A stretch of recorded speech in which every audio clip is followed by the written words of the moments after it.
विश्व की सबसे पुरानी सभ्यताओं में से है। हमारे बीच कई हजारों वर्ष का अनवरत नाता रहा है।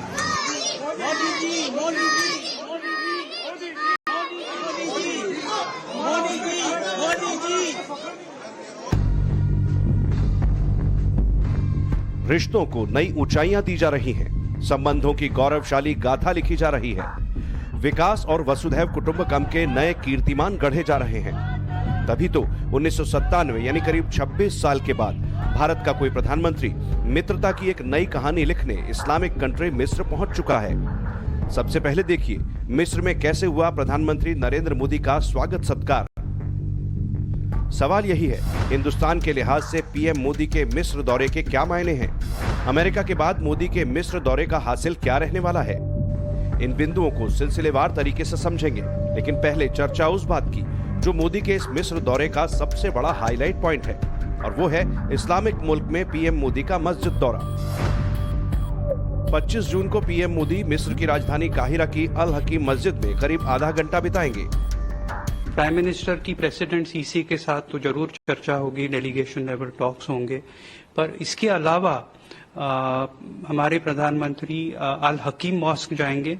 ये 11वीं सेंचुरी का मॉस्क है जो फातिमिड डायनेस्टी इजिप्ट में थी, उस समय ये मॉस्क बना था। उसके बाद काफी घटनाएं हुई, मॉस्क की तरफ काफी दुर्लक्ष्य किया गया, पर 1970s के बाद बोहरा कम्युनिटी जो फातिमिद डायनेस्टी से डिसेंडेड है, उन्होंने ये मॉस्क का रेनोवेशन का काम शुरू किया। आप देख रहे हैं काहिरा में मौजूद उसी अल हकीम मस्जिद की तस्वीरें जिसे 11वीं शताब्दी में बनाया गया था। इसका पूरा नाम है इमाम अल हकीम बिअम्र अल्लाह मस्जिद। ये इजिप्ट की राजधानी काहिरा में है, शहर के एकदम बीचों बीच, इसीलिए अक्सर इसे काहिरा का दिल भी कह दिया जाता है। अब इसी मस्जिद में सजदा करके पीएम मोदी दुनिया का खास तौर पर इस्लामिक मुल्कों का दिल जीतेंगे।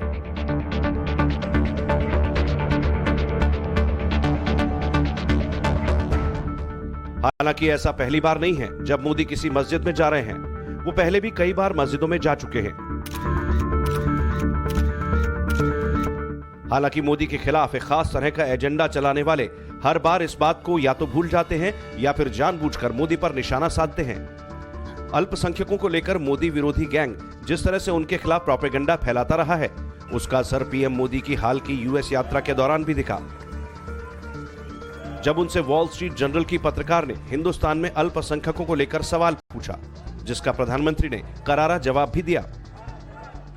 Mr. Prime Minister, India has long prided itself as the world's largest democracy, but there are many human rights groups who say that your government has discriminated against religious minorities and sought to silence its critics. लोकतंत्र हमारा spirit है, लोकतंत्र हमारी रगों में है, लोकतंत्र को हम जीते हैं और हमारे पूर्वजों ने उसको शब्दों में ढाला है संविधान के रूप में, और हमारी सरकार लोकतंत्र के मूलभूत मूल्यों को आधार लेकर के बने हुए संविधान के आधार पर चलती है। बहरहाल काहिरा की अल हकीम मस्जिद की बात करें तो यहां मोदी इसलिए जा रहे हैं क्योंकि मिस्र की इस प्राचीन मस्जिद का भारत से भी एक खास कनेक्शन है। अल हकीम मस्जिद शिया समुदाय की है। हाल ही में दाऊदी बोहरा मुस्लिम समुदाय ने इसका जीर्णोद्धार कराया है। बीते 6 साल में इसे तैयार किया जा रहा था। 4 महीने पहले ही इसी फरवरी में इसे दोबारा खोला गया। मस्जिद को नए रंग रूप में ढालने वाले बोहरा समुदाय की पीएम मोदी की नजदीकी जगजाहिर है। साथियों, दाऊदी बोहरा समुदाय और मेरा रिश्ता कितना पुराना है, ये शायद ही कोई ऐसा होगा जिसको पता न हो। मैं दुनिया में कहीं पर भी गया, वो प्यार एक प्रकार से बरसता रहता है। अब सवाल यह है कि हिंदुस्तान से हजारों किलोमीटर दूर एक मस्जिद के पुनर्निर्माण में दाऊदी बोहरा समुदाय ने इतनी रकम क्यों खर्च की, ये भी समझिए। असल में यह समुदाय अपनी विरासत को फातिमिद खलीफा से जोड़कर देखता है, जिसका नाम पैगंबर मोहम्मद की बेटी फातिमा के नाम पर रखा गया था। फातिमिद खलीफा इजिप्ट पर शासन करने वाला इकलौता शिया समूह था।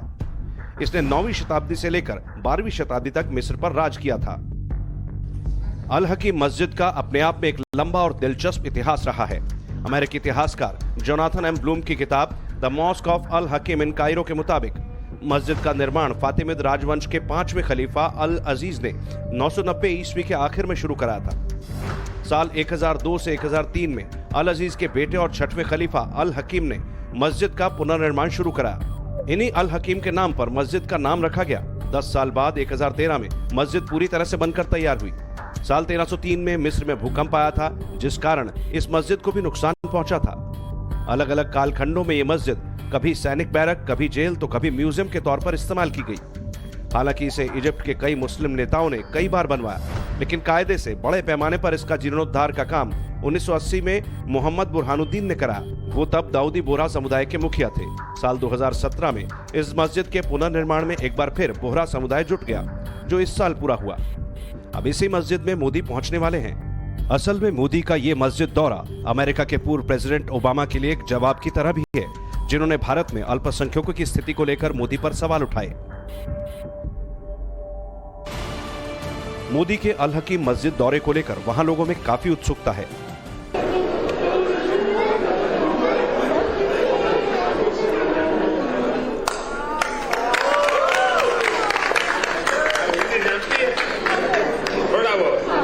इंडिया में कभी आई? कभी नहीं। किसी को पता ही नहीं चलेगा कि आप मिस्र की बेटी है कि हिंदुस्तान की बेटी है। वेरी हैप्पी, बहुत खुश रही क्योंकि प्राइम मिनिस्टर मिल गई। It's honor to Egypt. We as Egyptian, we cherish and love the Indian culture, and and the Indian people, we, like the Prime Minister said, we feel no difference between each other. हालांकि देखा जाए तो इससे पहले भी मोदी करीब 5 बार मस्जिदों में जा चुके हैं। साल 2015 में पीएम मोदी अबू धाबी की ऐतिहासिक शेख ग्रैंड मस्जिद में गए थे। साल 2017 में मोदी ने म्यांमार के यंगून में बहादुर शाह जफर की मजार और मस्जिद का दौरा किया था। साल 2018 में मोदी ओमान के दौरे पर मस्कट के सुल्तान कबूस ग्रैंड मस्जिद गए थे। साल 2018 में ही वो सिंगापुर की प्राचीन चिलवा मस्जिद और इंडोनेशिया की इस्तिक्लाल मस्जिद भी गए थे।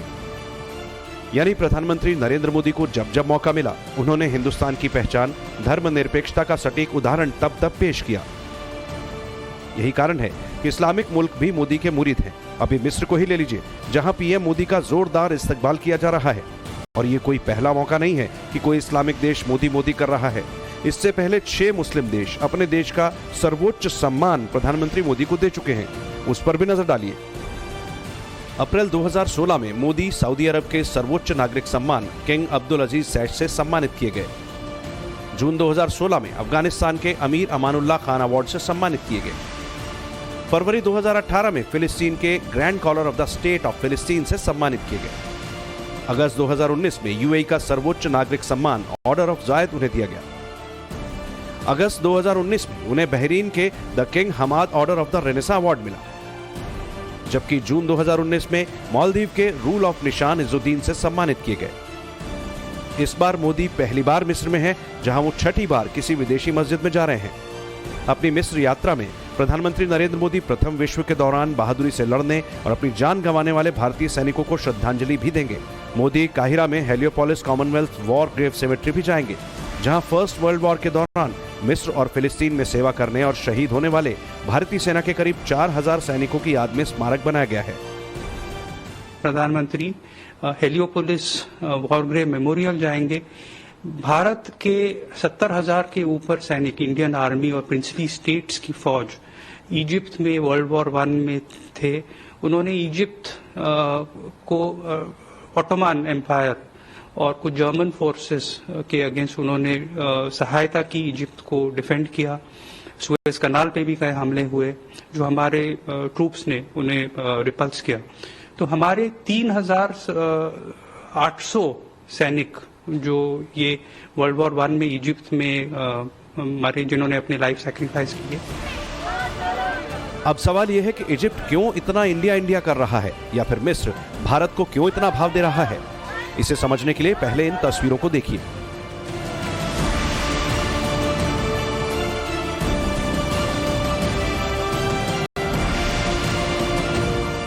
ये इसी साल गणतंत्र दिवस की तस्वीरें हैं, जिसमें मिस्र के राष्ट्रपति अब्दुल फतेह अल सीसी चीफ गेस्ट बनकर आए थे। मोदी का भले ही ये पहला मिस्र दौरा हो, लेकिन मिस्र के राष्ट्रपति पिछले 7 साल में 3 बार हिंदुस्तान की यात्रा पर आ चुके हैं, जो इस बात का सबूत है कि भारत और मिस्र दोनों ही देशों ने बदले वैश्विक परिवेश में एक दूसरे की अहमियत पहचान ली है। दोनों देशों के बीच संबंधों का रंग किस कदर गाढ़ा हो चुका है, उसे इसी बात से समझिए कि भारत से डील, दोस्ती और डिप्लोमेसी के लिए प्रेसिडेंट सीसी ने मार्च 2023 से ही इंडिया यूनिट बना रखी है, जिसमें सीसी प्रशासन के कई कैबिनेट मिनिस्टर शामिल हैं। अब पीएम मोदी प्रेसिडेंट सीसी की इंडिया यूनिट से भी मुलाकात करेंगे।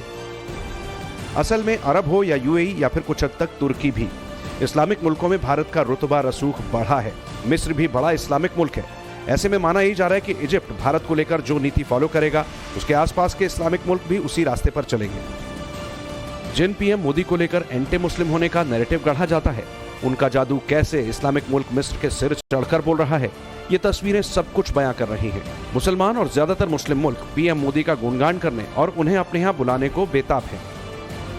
हालांकि ये भी सच है कि भारत में विरोधियों को मोदी की बढ़ती ताकत रास नहीं आ रही। विरोधी चुनाव में मोदी को हरा नहीं पा रहे, तो मुसलमानों के नाम पर एजेंडा जरूर चला रहे हैं। समाजवादी पार्टी के सांसद एचटी हसन को सुनिए। मोदी जी के डीएनए में लोकतंत्र नहीं है, वहां पे तानाशाही है। आज संविधान को बचाने की बात हो रही है।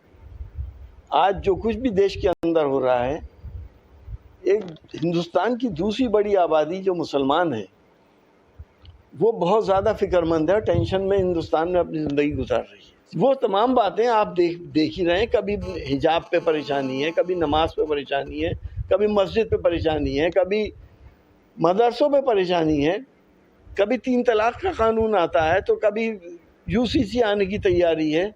धारा 370 हटाते हैं, 371 नहीं हटाते। तो ये सब क्या है? सिर्फ मुसलमान टारगेट होके और मुसलमान को टारगेट करके अपनी सियासत आगे बढ़ा रहे हैं। सिर्फ एसपी के सांसद ही नहीं, हैदराबादी भाईजान ओवैसी और बर्क जैसे नेता भी मोदी राज में मुस्लिमों को लेकर आए दिन बयान देते रहते हैं।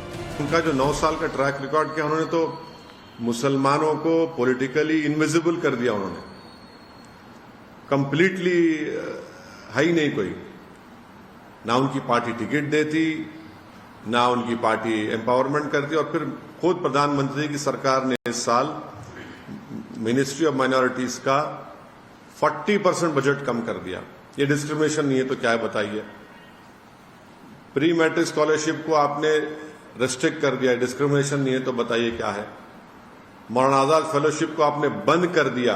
अब माइनॉरिटीज जिसमें मुसलमान भी है वो अब फेलोशिप पीएचडी नहीं कर पाएंगे। ये डिस्क्रिमिनेशन नहीं है तो क्या है बताइए आप?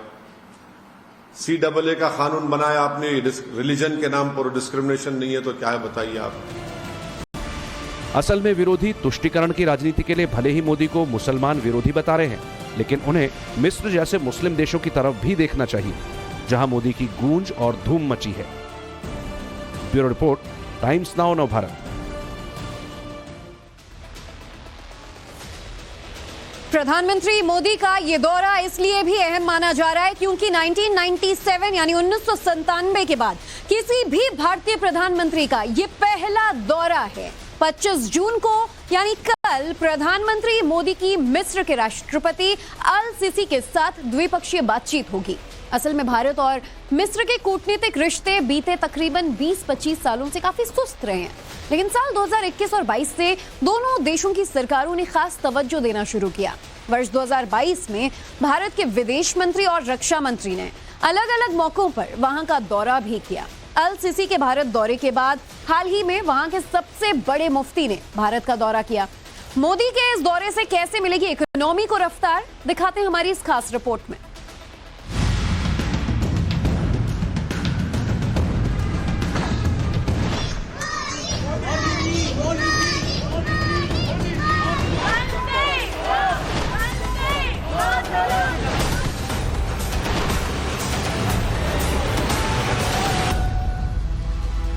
प्रधानमंत्री मोदी अब मुस्लिम देश मिस्र में हैं।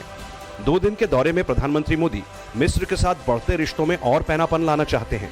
हिंदुस्तान के कारोबार को बढ़ाने में मिस्र अहम भूमिका निभा सकता है। वैसे भी प्रधानमंत्री मोदी अरब देशों के साथ पहले से ही दोस्ताना रिश्ते निभा रहे हैं। अब मिस्र के साथ रिश्तों को मजबूत बनाकर भारत का मकसद अफ्रीकी देशों पर भी अपनी पकड़ मजबूत करना है।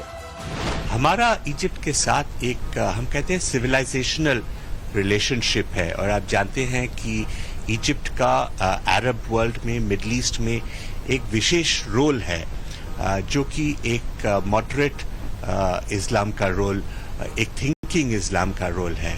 और इजिप्ट का जो सॉफ्ट इन्फ्लुएंस है सारा अरब वर्ल्ड में बहुत ही बड़ा है, और इसको हम लोग हमारे साथ बहुत अर्जों से इजिप्ट का मैत्री बना हुआ है। दुनिया के लिए मिस्र मायने रखता है। यही वजह है कि प्रधानमंत्री मोदी अमेरिका के 3 दिन के दौरे के बाद मिस्र की राजधानी काहिरा पहुंचे हैं। एक तरफ भारत को कारोबार बढ़ाना है तो दूसरी तरफ चीन की विस्तारवादी नीति को रोकना है। मिस्र एक ऐसा देश है जिसे डिप्लोमेटिक वर्ल्ड में डबल हेड भी कहा जाता है। मिस्र अरब के साथ ही अफ्रीकी देशों में भी शुमार किया जाता है। मिस्र वो देश है जिसका एक हिस्सा अफ्रीकी महाद्वीप में भी आता है। ऐसे में भारत के लिए मिस्र अफ्रीका और पश्चिम एशिया के बीच एक कड़ी के रूप में रणनीतिक महत्व रखता है। साफ है कि अगर भारत के रिश्ते मिस्र के साथ जितने गहरे होंगे उसका सीधा फायदा भारत को होगा, और अरब के साथ साथ भारत को अफ्रीकी देशों में अपनी स्थिति मजबूत करने में मदद मिलेगी। 2021-22 में भारत और मिस्र दोनों देशों के बीच बायलैटरल ट्रेड 7.26 अरब डॉलर था, लेकिन ये बीते साल की तुलना में 60% ज्यादा था। अब मोदी और मिस्र के राष्ट्रपति इसे अगले 5 साल में 12 अरब डॉलर तक ले जाना चाहते हैं। प्रधानमंत्री मोदी और मिस्र के राष्ट्रपति के बीच बायलैटरल ट्रेड दोगुना करने पर बातचीत होगी। साथ ही आतंकवाद, रक्षा, उद्योग पर भी बात होगी। इसके अलावा सुरक्षा और ऊर्जा सेक्टर में भी दोनों देश आपसी साझेदारी के लिए कदम उठा सकते हैं। इतना ही नहीं, जियोपॉलिटिक्स पर भी मंथन होगा, जो दोनों देशों के लिए अहम है। पार्टनरशिप अभी स्ट्रेटेजिक पार्टनरशिप हो गया है, और इसमें इकोनॉमी और डिफेंस सिक्योरिटी का रोल भी बहुत इम्पोर्टेंट है, कल्चर के अलावा। अगेन आई थिंक उसका जो आउटकम्स होने वाला है उसके लिए हमें अपेक्षा करना चाहिए, बट उम्मीद हम ये रख सकते हैं कि कुछ इकोनॉमिक फील्ड्स में, ट्रेड, कॉमर्स, एग्रीकल्चर, एक कल्चर के फील्ड में भी कुछ एग्रीमेंट्स किए जाएंगे। भारत अपना कारोबार बढ़ाने के साथ साथ चीन पर भी लगाम लगाना चाहता है। भारत समय रहते इजिप्ट में अपना निवेश बढ़ाकर चीन को टेंशन में डाल सकता है। दरअसल मिस्र सुएज नहर को इकोनॉमिक जोन में बदलना चाहता है। ये करीब 460 किलोमीटर लंबा ट्रेड स्ट्रेच है। इसमें अफ्रीका, अरब और यूरोप के 6 अहम पोर्ट शामिल हैं। चीन इस प्रोजेक्ट पर 1 अरब डॉलर खर्च कर रहा है। चीन इसे बेल्ट एंड रोड इनिशिएटिव का हिस्सा बनाना चाहता है। भारत इस बात से अच्छी तरह वाकिफ है, और चीन के बढ़ते कदम को रोकने के लिए भारत समय रहते मिस्र से दोस्ताना संबंधों को मजबूत कर वहां ज्यादा से ज्यादा इन्वेस्टमेंट करने की तैयारी में है। प्रधानमंत्री मोदी जानते हैं कि कैसे मुस्लिम देशों का दिल जीता जा सके। यही वजह है कि इस साल गणतंत्र दिवस में मिस्र के राष्ट्रपति को बतौर मुख्य अतिथि के तौर पर बुलाया गया। इतना ही नहीं, G20 के लिए भारत ने जिन मेहमान देशों को बुलाया है उसमें इजिप्ट भी शामिल है। व्यापार के साथ साथ भारत और मिस्र का मकसद रक्षा संबंधों को और मजबूत करना भी है। पिछले साल भारतीय रक्षा मंत्री खुद इजिप्ट का दौरा कर चुके हैं। मिस्र की सेना और भारतीय सेना के साथ संयुक्त रूप से ट्रेनिंग भी होती रही है। इसके अलावा मिस्र की नजर भारत के स्वदेशी हल्के लड़ाकू विमान तेजस को खरीदने पर भी है। मिस्र भारत से कम 70 तेजस फाइटर खरीदना चाहता है। माना जा रहा है कि प्रधानमंत्री नरेंद्र मोदी के दौरे में तेजस फाइटर जेट को लेकर आखिरी डील फाइनल हो सकती है। इससे पहले मिस्र के वायुसेना प्रमुख ने रक्षा उपकरणों की खोज के लिए पिछले साल जुलाई में भारत का दौरा किया था। वहीं अक्टूबर 2021 में दोनों देशों के बीच पहला वायुसेना अभ्यास भी हुआ था। मिस्र की सरकार भी चाहती है कि भारत यहां अपनी मिलिट्री प्रेजेंस बढ़ाए। ऐसे में जानकारों को भी उम्मीद है कि प्रधानमंत्री का ये दौरा ऐतिहासिक होगा। इस साल में इजिप्ट का एक विशेष महत्व है, क्योंकि आप जानते हैं कि प्रेसिडेंट सीसी हमारे यहाँ पे रिपब्लिक डे के दौरान वो चीफ गेस्ट थे, और मिलिट्री का जो रोल है और कोऑपरेशन है वो डीप था। और इस साल जब हम G20 का प्रेसिडेंसी कर रहे हैं और हम लोगों ने कुछ देशों को आमंत्रण किया है as special guests of the G20, उनमें से इजिप्ट भी एक है।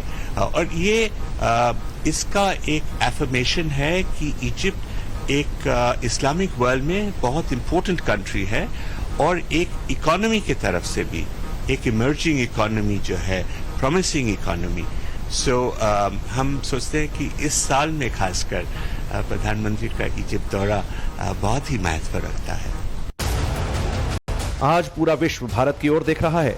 ऐसे में मिस्र भी भारत को साथ लेकर चलने की पुरजोर कोशिश कर रहा है। वैसे भी जब मिस्र मुश्किल की घड़ी में था तो भारत ने ही उसका साथ दिया।